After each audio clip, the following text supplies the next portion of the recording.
All right. Well, hello. Hi, hello. First of all, I want to apologize for the lack of music. I could not find a music playlist that would be Twitch safe in time. But that being said, hi, hello. My name is WeirdnessMaster. You can also call me Weird Crystal or Chris. I will be referring to myself as Crystal or Chris because, as you can see, that's my Sona, and that's who will be presenting to you today. And speaking of today, we are having a lovely little art tutorial. If y'all just wandered in, maybe didn't read the schedule, which I know I do sometimes, this is Snoots and Ears and More, the basics of furries. I will go ahead and preface it as well with the fact that this is hashtag just my style, bro. I do tend to lean towards bigger eyes, more anime-esque style, so that also has to be taken into consideration. But I will show you how to break down references in this tutorial just to give you a general idea of what you're doing so you can kind of break it down in your own style. So, hi, hello, everyone. I should probably pull up the chat. I'm so sorry, I forgot to do that. Let's see. Oh, hello, hi, Azure. Thank you, Azure. I did make a teacher crystal for just this, but let's go ahead and get into it. We've only got an hour. One of the biggest things about refs is that you want to pull up refs that are either relevant or something you are particularly interested in drawing. So I pulled up some general refs.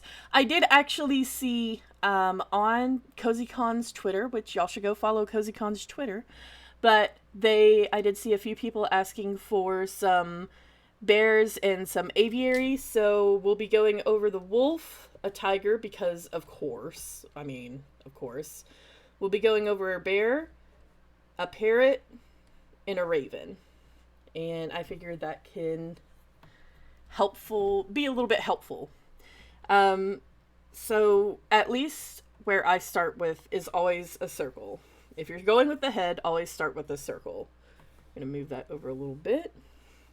I am also using the grease pencil in CSP if you want to know what I'm using.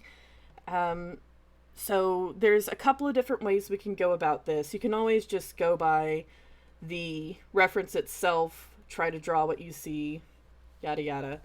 But we're here to use them, not just to take from them. So, unless you want to save these for later, don't worry about marking them up. But one of the biggest things that you will find in any textbook, and pretty much most stylizations of animals, of anything in general, what you'll find is that shapes are king. So, you actually probably want to undo that. We'll make a second layer and we'll turn this down a little bit. So with most animals, you'll actually find this sort of almost hexagon, octagon shape. And what you'll find from that is you can kind of apply that to everything. While you'll still want to do a circular shape, especially if you're doing more anthro, but just furries in general, this hexagon shape really helps with placing. So for instance, near the top, there are going to be the ears. These are a little bit forward. With the bottom, that's closer to where the snoot's going to be. Again, the snoot itself depends on the angle, but that's one of the best things about this is, okay, so I transfer this over here.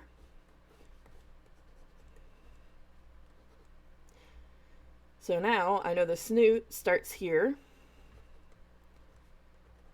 And you'll also have a little bit more of a hexagon when drawing the snoot, depending on where it wants to end up. But the base usually looks like this. Wolves in general, they will have a sort of, not a meaty snout. We have a bear. It's not quite a thick snout, but they do have sort of a medium-sized snout when you compare it to the different animals that we have on today. Yes, points out a great thing as well. It's always good to have more than one ref of what you want to draw so you can see the 3D everything. I did have several refs pulled up for the wolf, but this was the one I decided to go with.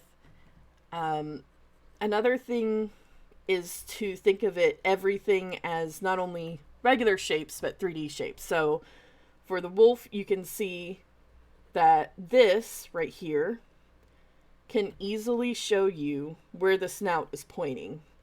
So say you did a secondary circle here.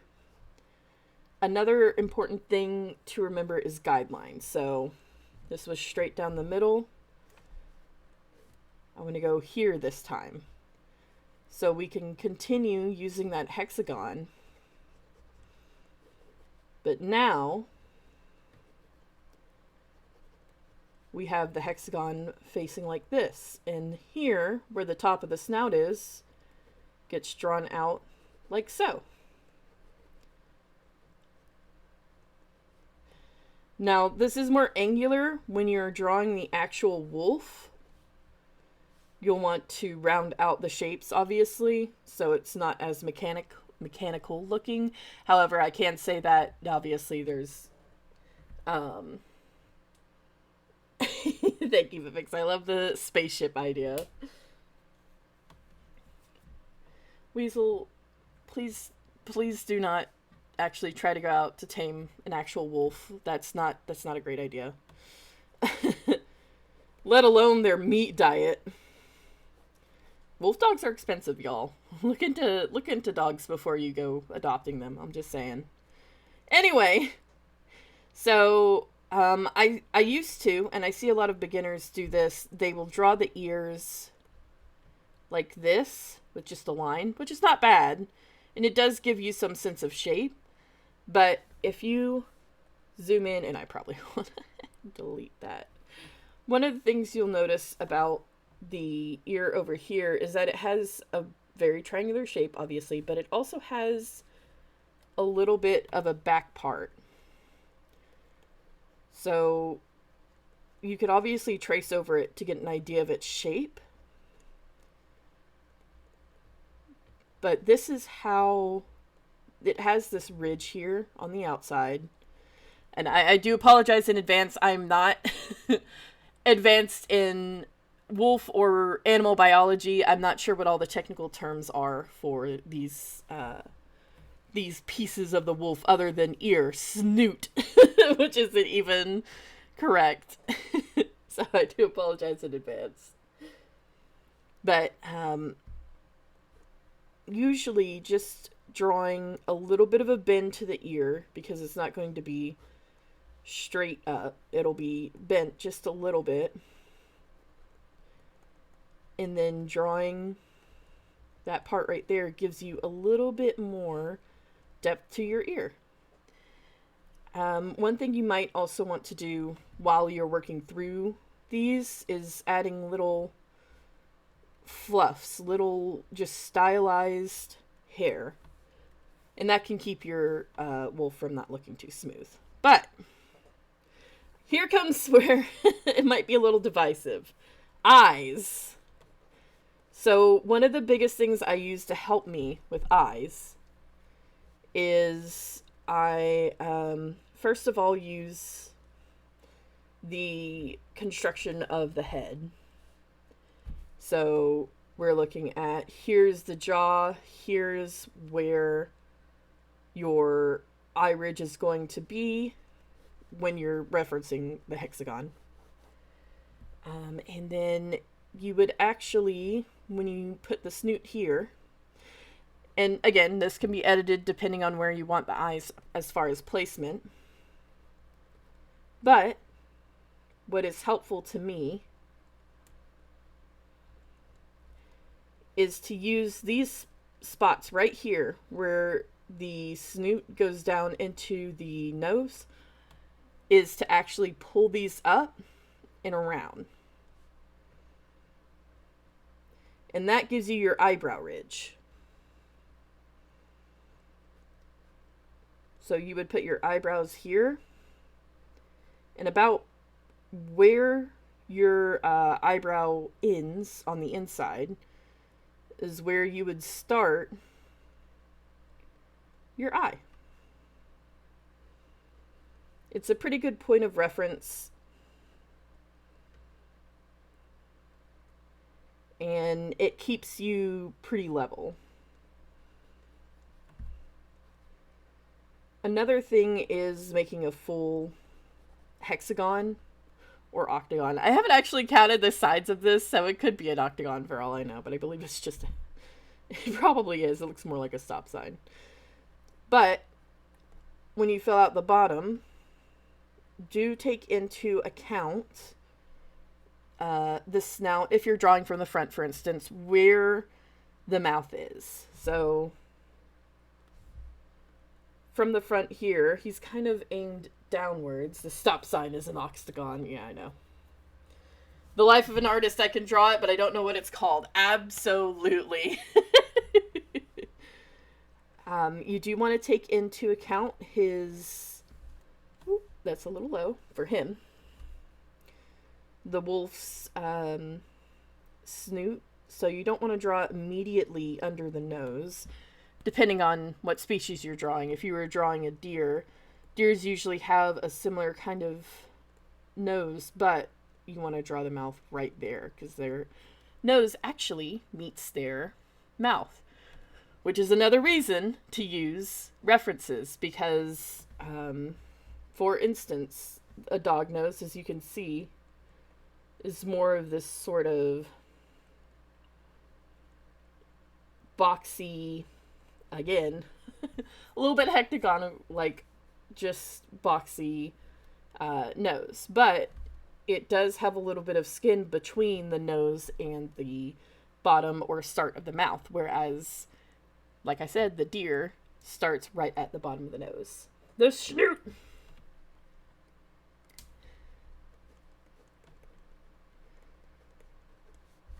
So with all of that in mind,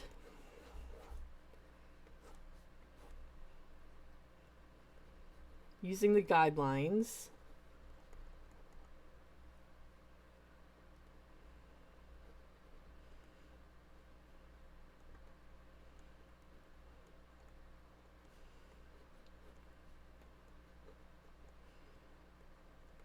and of course, after a while, you'll get sort of used to where the character is, where their floof comes out, where their ears, and you won't have to use the guidelines as heavily. But they're always good to go back to when you are struggling with a particular pose or expression.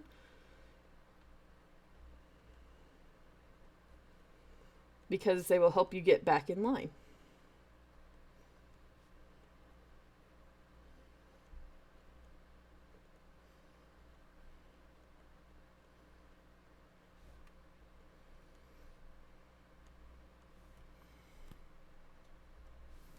For instance, I'm noticing that comes over a little too far for this snout, so I move it back.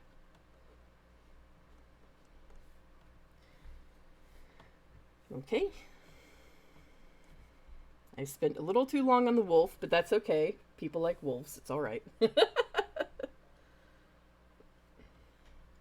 Tigers! AKA my babies! Now, I'm not going to spend more time on tigers. In fact, I'm going to try and give everybody equal time because everybody has a favorite. That being said, again, you'll want to look at the tiger's head shape because, and especially their snoot shape, woof! Talk about not being able to talk. So one big thing you'll notice between the wolf and the tiger is that the tiger has a very, very wide snout. It takes up a lot more of their face. And I did have another reference, but I was having issues with saving references. One of the big things about tigers is that, and you can see it in my inactive. I had to stop talking for a second. You could see it. But her snoot to the side does this number.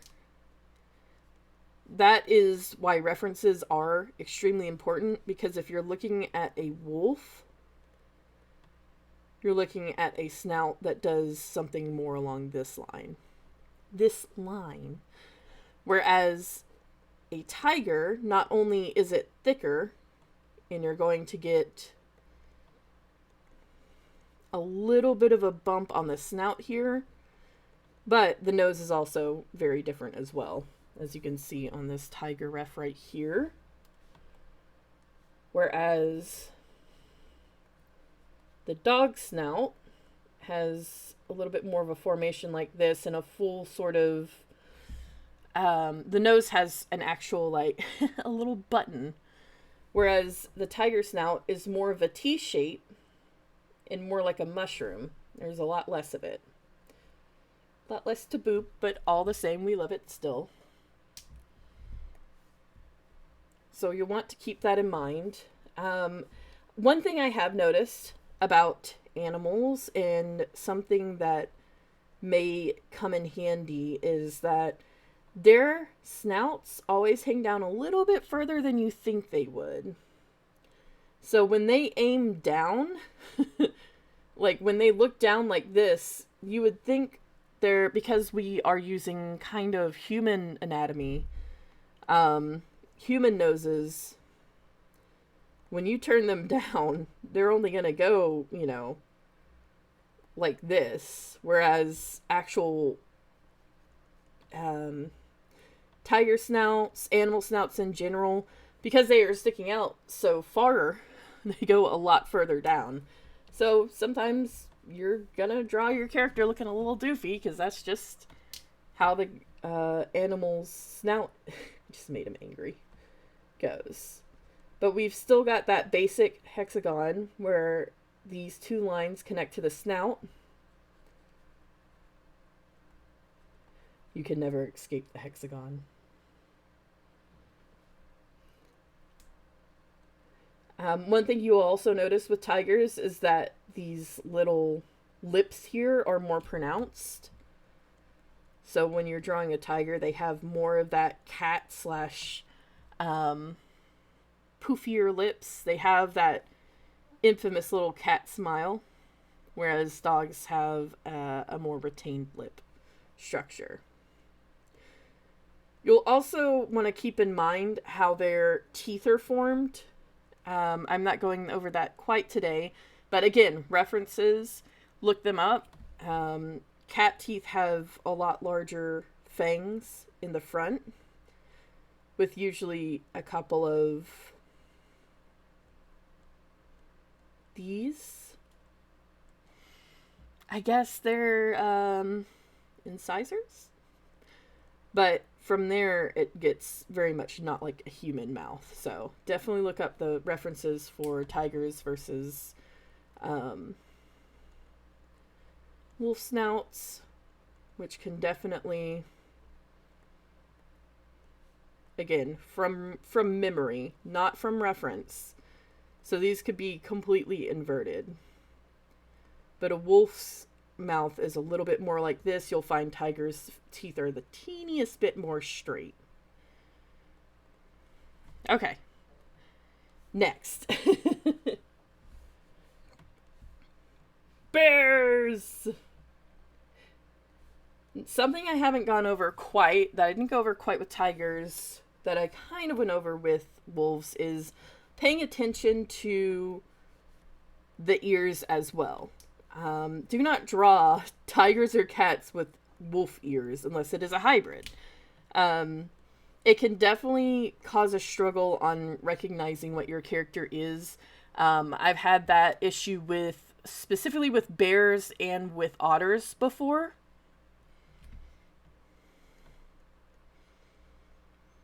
So with bear and tiger ears, they are a little bit similar. They are just these big old rounded fluffy ears.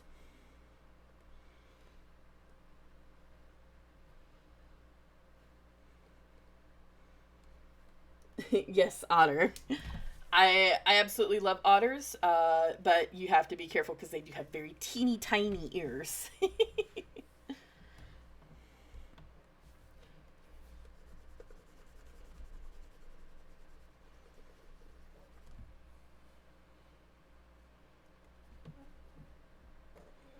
But one of the things you might notice about this bear is that it has a similar blocky nose like the wolf, but it's more of a heart shape.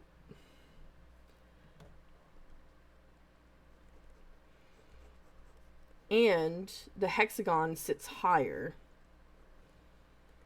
But it does have overall more of that classic hexagon shape, both in the face, I guess, face slash head. I was trying to think, is it neck or mane? I guess both. Um, so here's something I wanted to point out. You see how I'm fluffing out the side, right?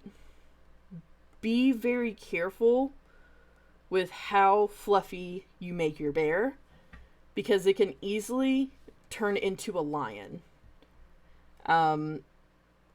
Different hair lengths can convey also different types of animals as well.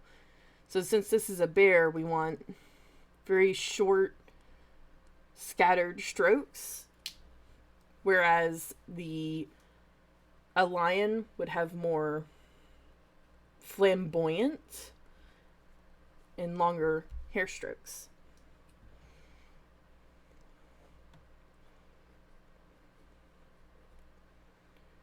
Bears have big old boopus snoots.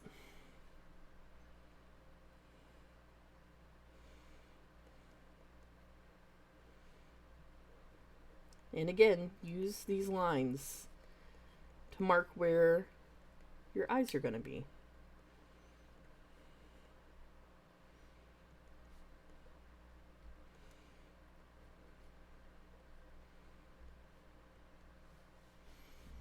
Obviously, I'm using anime eyes and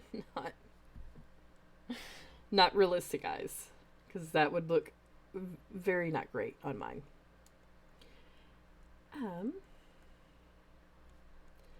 But here's another thing. So this again is more of a cat-like ear because this backside is more pronounced, whereas bears have a little bit of a thinner ear, so their ears are more just this part with a little bit of attachment to the back. It is a lot easier to draw them mainly face first without this little attachment right here. Moving right along, we have a parrot. Avians and parrots, and avians in general, I have really drawn more of over the last couple of years, and I have got to say they are extra fun, but they can be a little bit difficult to figure out. So unlike the the wolf, tiger, and bear that I just showed you,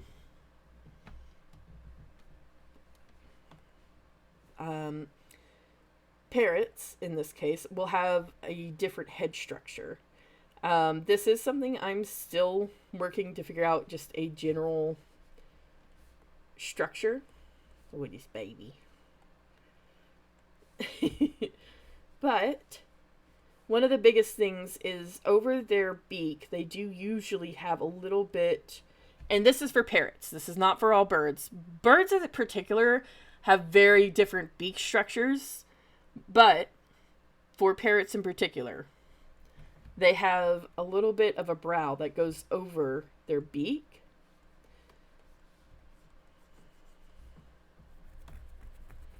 And their beak is shorter, rounder, and makes almost a half circle. Completely out, not including obviously the bottom beak or anything like that. So, starting with a circle to a degree,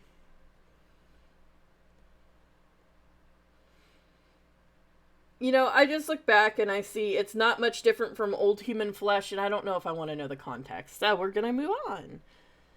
So.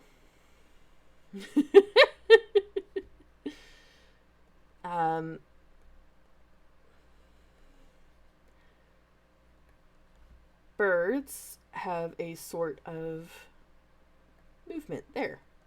A lot of times you can draw like a little bit of variation on the beaks, since their beaks are usually not, perfectly molded. They've been cracking nuts and getting their food open with their beaks, so there's bound to be a little bit of usage, some some mileage on it.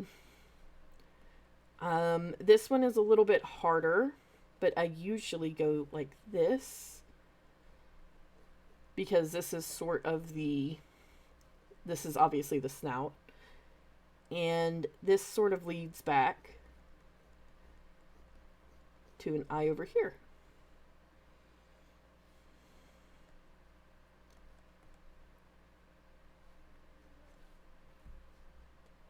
Now, obviously, you can add in muscles.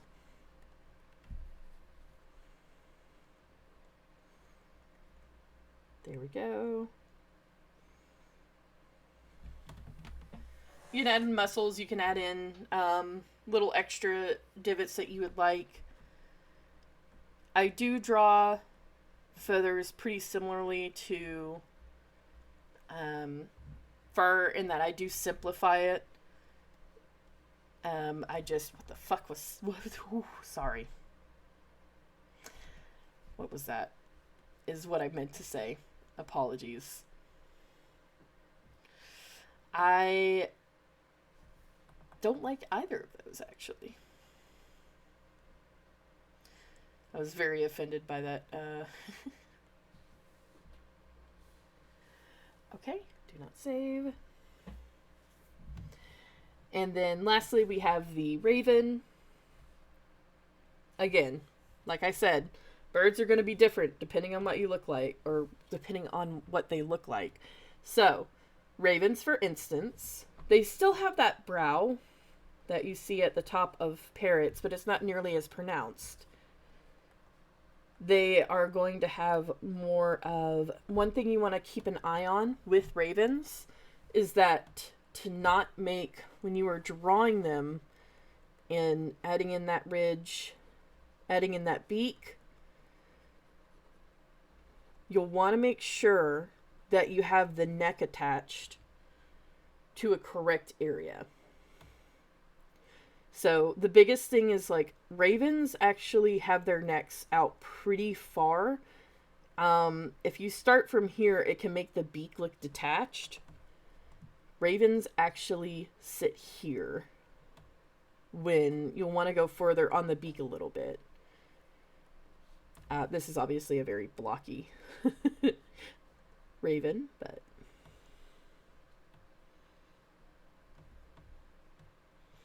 Yes, that was the intention.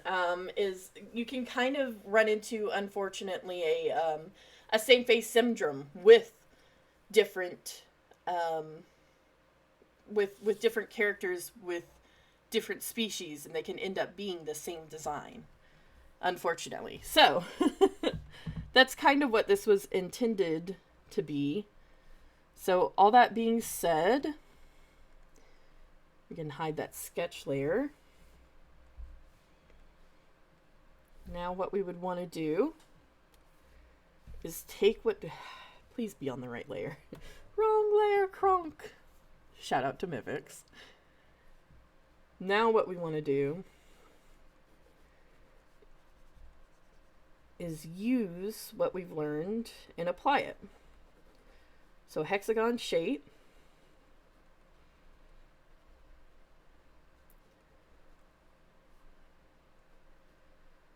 Now remembering this for the wolf, where the ears are here, nose is here. We can have them look any way we want. The classic 3/4, for instance.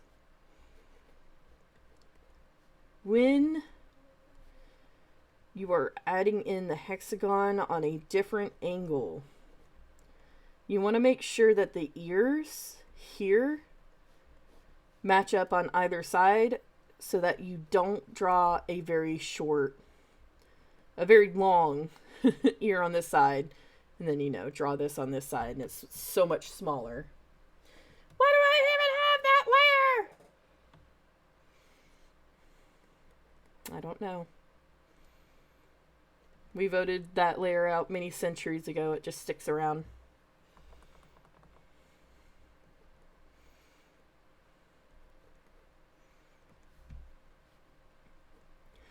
So, hexagon. Draw out your lines.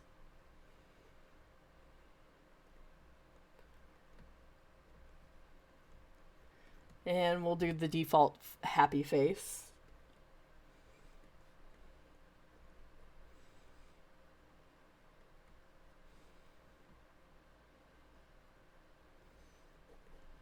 A little doofy, but we'll go with it. Little silly looking. Now here, where you mark your jaw, you can start to add little bits of fluff. And do not forget them on the other side so that they match and make sense. You go back up here, make your eyebrow ridges.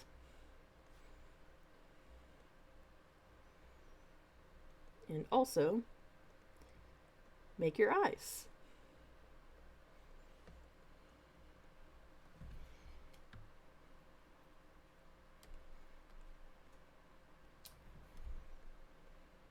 Oh, that is, again, the wrong layer. Then, make a secondary layer, obviously, and you sketch over. Obviously, now this won't work as well for traditional media, but it's a little similar.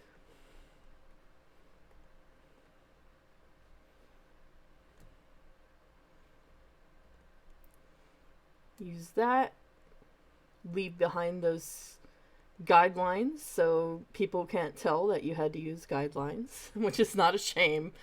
I do want to make that very clear. Using references, using guidelines, that is not something to be ashamed of, ever. Please never feel bad for using references and guidelines. If it improves your art, who cares? I hate elitists who like to be like, oh, well, you shouldn't have to use that. It's the basics. What's wrong with using the basics? This is me, by the way. This is not CozyCon's statement. That's my statement. I don't like bullying people for using references is all. Especially when you're just learning. You gotta use them. And you got yourself a little wolf guy. Wolf girl, wolf non-binary. Whatever you want to make him. References aren't cheating. Thank you, Mythics. Absolutely. Exactly, Timrin. You can't, you can go off memory, but using guidelines helps you so much with constructing a face, as well as constructing anything you're trying to make.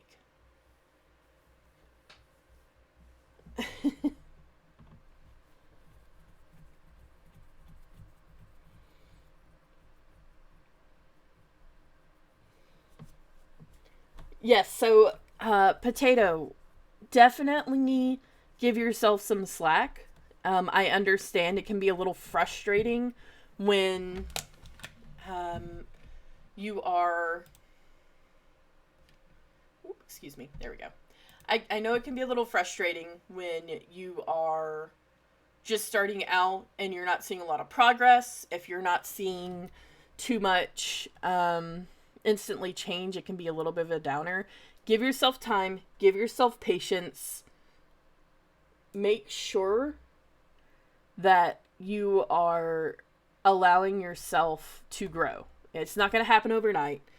it's taken me years to get where I am, and I quit for 2 years because I thought that I had to reevaluate. Do it for yourself. Don't do it for others. Do not look for validation in others when you draw. Look only for it. I draw to decompress and to, because I like it. I just get pure enjoyment out of art. And that's the biggest thing, is to get pure enjoyment out of art. If you're doing it for validation of others, you are going to burn out so quickly. But that being said, we can also do a deer, since some of y'all were saying deer. And I mentioned it earlier. And we are a little bit earlier than I expected us to be at.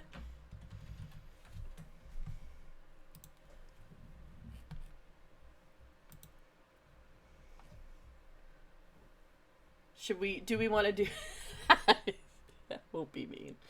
We'll do, I was about to say, do we want to do a little baby man's? But, we will not do a little baby man's.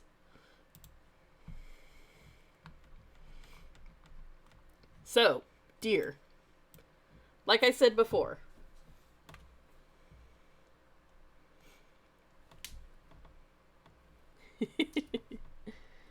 I get it. I should have done deer. So, like we did before, the deer still fits within the hexagon. A few things to note about a deer is that... I'm just going to turn over. There we go. Is that its ear turns in on itself. Does this jazz.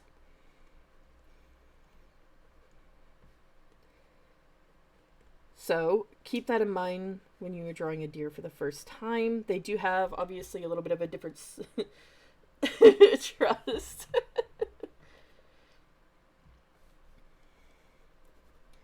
Keep that hexagon, but that's that ridge where their eye is. Another thing to keep in mind is that there are predator and prey, not alignments, that is not the word I need. There are predator and prey skulls and anatomy. And what that means is that predators have more forward-facing eyes, while prey have eyes that are a little bit more on the sides of their head. It's just how evolution has made them to protect them from their, for instance, prey from predators. They have, and I don't, I don't quote me on this, but from what I understand, predators have forward-facing eyes for locking onto their target and running after prey. And there's I'm sure a bunch more to this, but prey has more eyes on the side of their heads for a more 360 view of their surroundings. Now, there's a lot more finesse that goes into that I don't know, but that's the very basics of why that is. Y'all can actually me in the chat.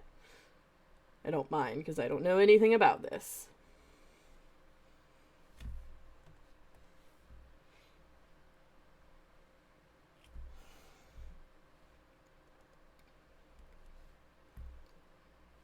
So another thing you want to keep in mind is a lot of times when you are drawing a character, unless they're facing straight forward, if they're facing to one or the other side, they usually will have one ear that's showing the back of the ear rather than the inside.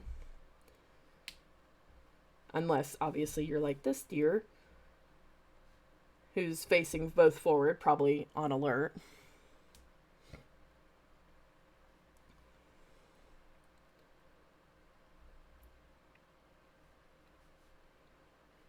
And deers have rather big snoots. All the more to boop. Always round your snoots, of course. We'll end it like that. And again, like I said, they will have their snoots, their noses actually touch down onto their lips.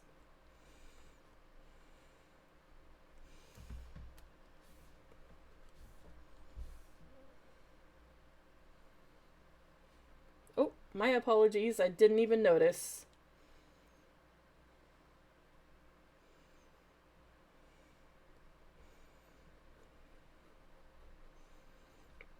Another thing you will notice about deer, and specifically, there's a name for them, ungulates, I believe, something along those lines.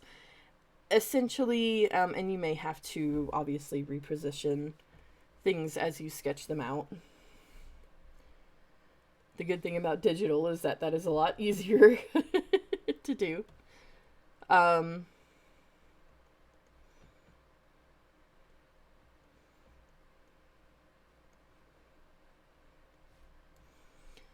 But one thing you might notice is the way the jaw is. It is more squared and more straightforward with a wolf, whereas bovine, cows, horses, deer, you'll find that it has a little bit more roundness at the back. It dips in a little bit, and then it has a little bit more roundness near the front.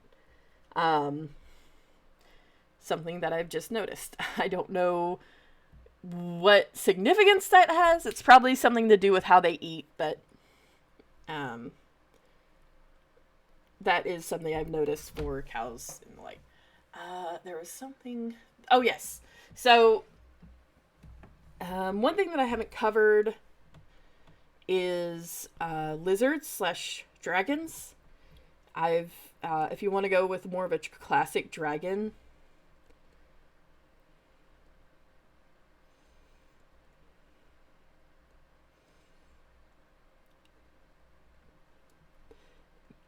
most classic dragons, even though it's hard to tell, do have a similar sort of horse shape to their jaw, where it rounds out back here and then goes forward. Not all, obviously, but quite a few of the classic ones that I've seen. Let's see. As far as a lizard, everybody likes geckos. Who doesn't like a good gecko?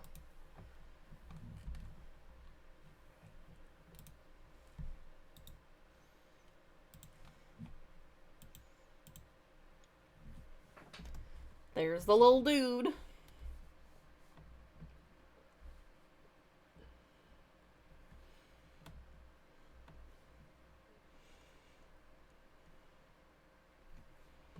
So, again, while looking, we have a different head shape. Yay! One thing that about reptiles in general is that they are not going to have the rounded head shape that a lot of mammals do. They actually have a more triangular, more angular head shape. Again, he is a little guy. He's just a little dude.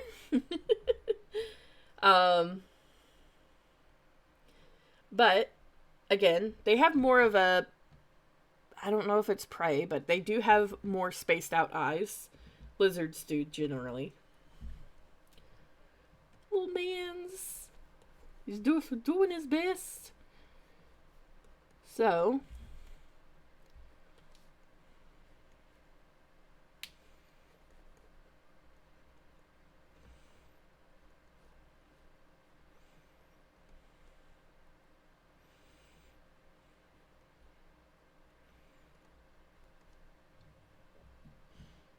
with lizards, I don't know why that took me so long to form that sentence in my head before saying it. Lizards, again, a lot of them have a pouch or some sort of thicker neck. Keep that in mind. And you'll also notice quite a few lizards, wrinkly. Love that. Definitely want to keep that in. You can simplify that just by adding little lines and connections where those wrinkles would be. They are often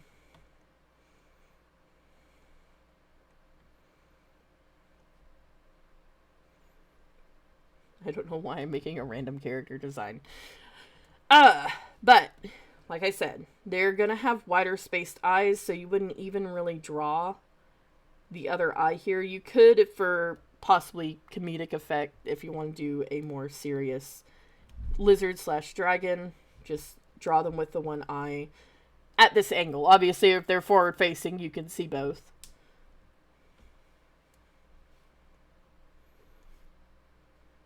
I actually like this little lizard too.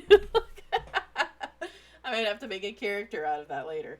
But is there any other references? We've got 15 minutes. I'll open it to questions / any other types of animals we want to try to break down really quickly.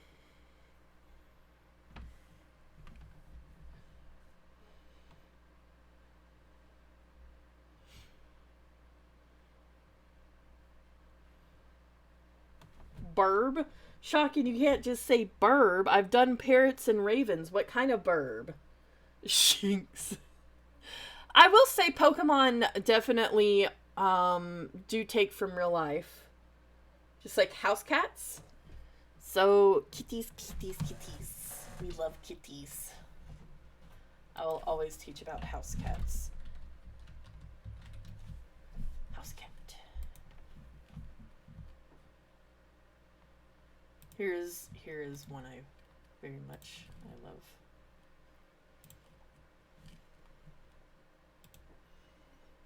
A possum. Oh, I draw possums a lot too. Okay. So, a baby.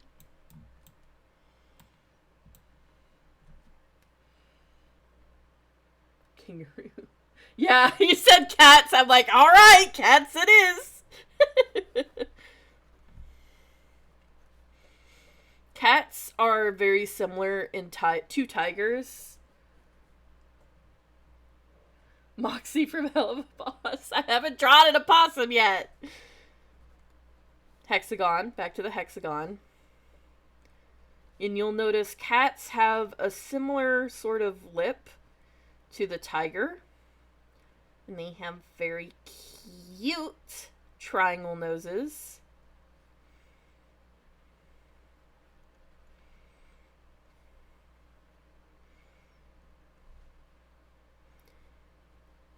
A lot of the classic, like, those silly little mouths, you can often find cats with that sort of same look to their mouth, because that's where it came from, is this silly little cat mouth. Look at that guy. Look at this silly little guy. I'm leaning now. They are tigers? No, they're not. They want to be, but they will never be tigers. Anyway.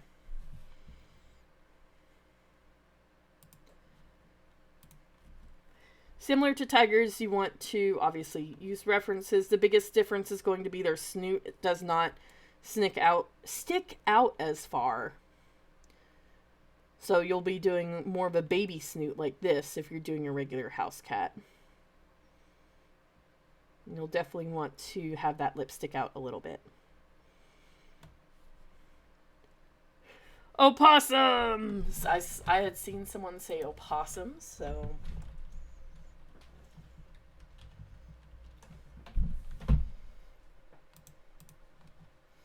I absolutely adore opossums. I have multiple opossum characters. Ah! They hiss a lot, unfortunately, so let's see if we could get a picture where they're not angrily mad at the camera person.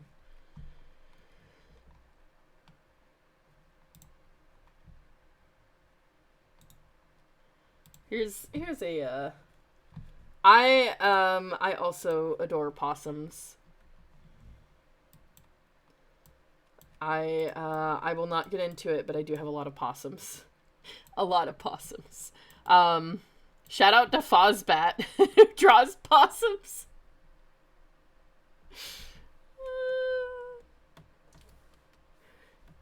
Oh my gosh.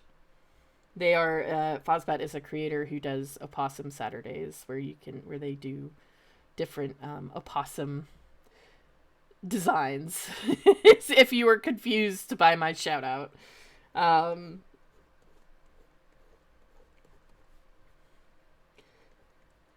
Also, thank you, Chassis, for getting me into opossums. So, speaking of opossums, they have funky little ears. They are the teeniest, thinnest, tiniest little ears. They still are big old round things, but they have absolutely no substance to them.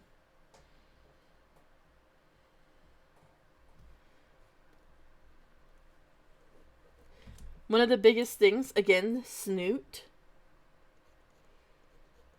But rodents, a possum is a marsupial, not a rodent, before anybody gets on to me. Rodents and marsupials, to a degree marsupials, they will have longer snouts, and they have very different snouts. Long snoot, yes. The biggest thing is their nose, which, if you look, does this number. A little bit of a strange nose, but don't mean nothing other than cute snoot to boop. And of course, you can already see where you can place their eyes.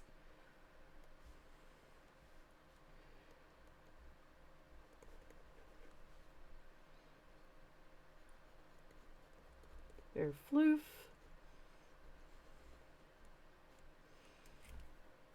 And that's without guidelines. So let's go in.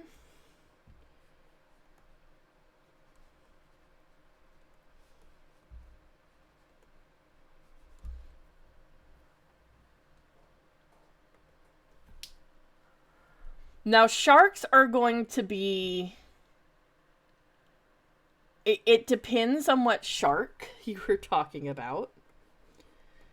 Because I've definitely drawn sharks before. But I've drawn two different types of sharks.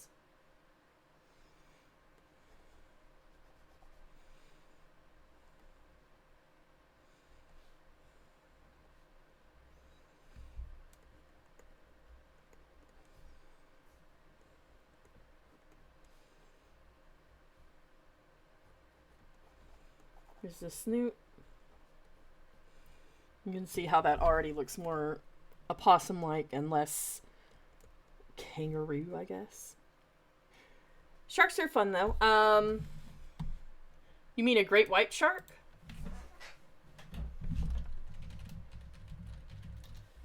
That's the first one I think of, but that's because of where I live.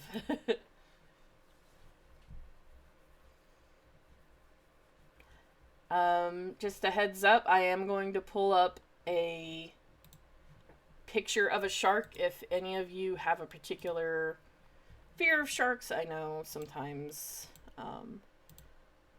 aquatic animals can be a little bit iffy for some people.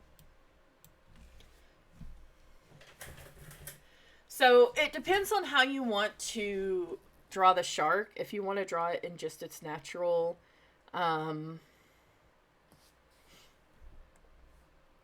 way versus like anthro, because a lot of people will do like a regular kind of anthro way and just do this for the shark mouth, and then they'll add on like stuff, but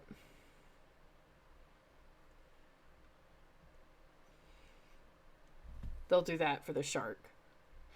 However, what I like to do, what I usually enjoy more, is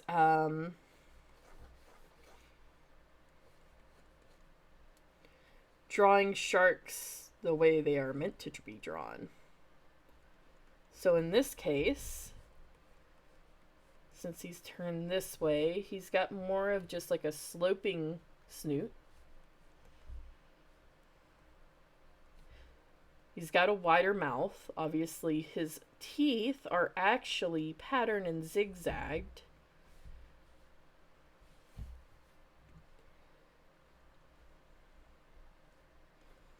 So, when you make him, you can make his mouth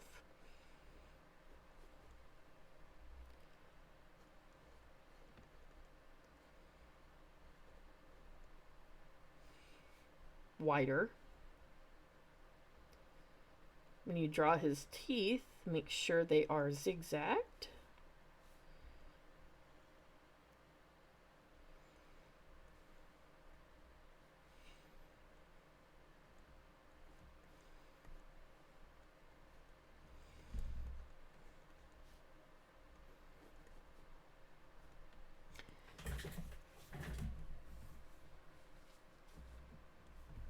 It also depends on the breed. That looks a little bit more dino than it does shark. Let's see. I finished. I don't know if I still have it. Yes, here it is. This is one I did recently where it's a mako shark and a sockeye salmon.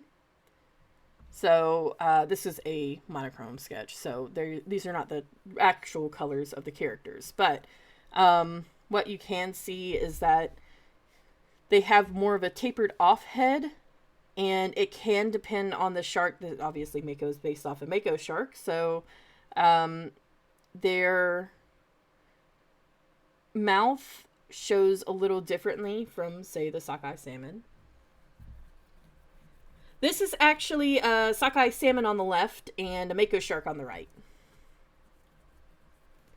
But yes, they both belong to Chassis, and they are actually very cool characters. I agree. So, 4 minutes. 4 minutes, call out time.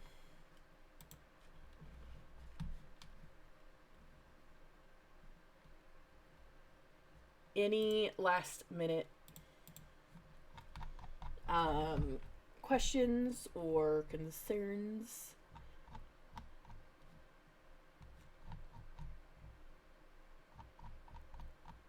Goose. I think I could do a goose in a minute.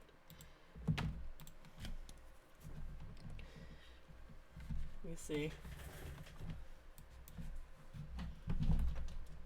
Absolutely.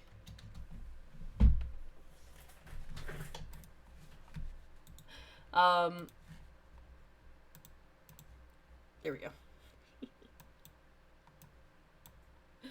I do apologize, it's a little haphazard. I didn't make as many preparations for this because I thought I would take a lot longer on explaining. So that's my bad. I will know better.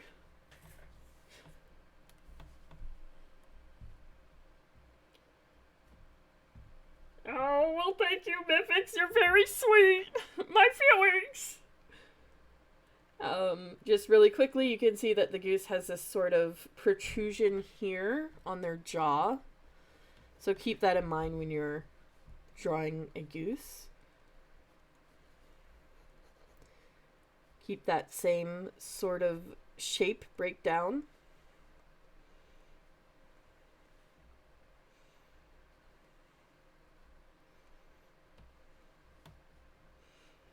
And obviously do not worry about the eye there. But my feelings. What else do you expect of me to say other than my feelings? But yes, thank you guys so much for coming in. Thank you for attending. I do have the Adoptables panel, if you're interested, on Sunday. We'll be here at the same time, 12 to 1. And I am looking forward to the next panel we have available and meeting up with you guys. And hopefully I will be able to meet up with you guys in VR chat as well. I missed it this morning. So yeah. Thank y'all for hanging out with me. I appreciate it. And I appreciate all the questions, the positive feedback, and any questions you may have afterwards. I'd be more than happy to speak with some of y'all. But y'all have a great day.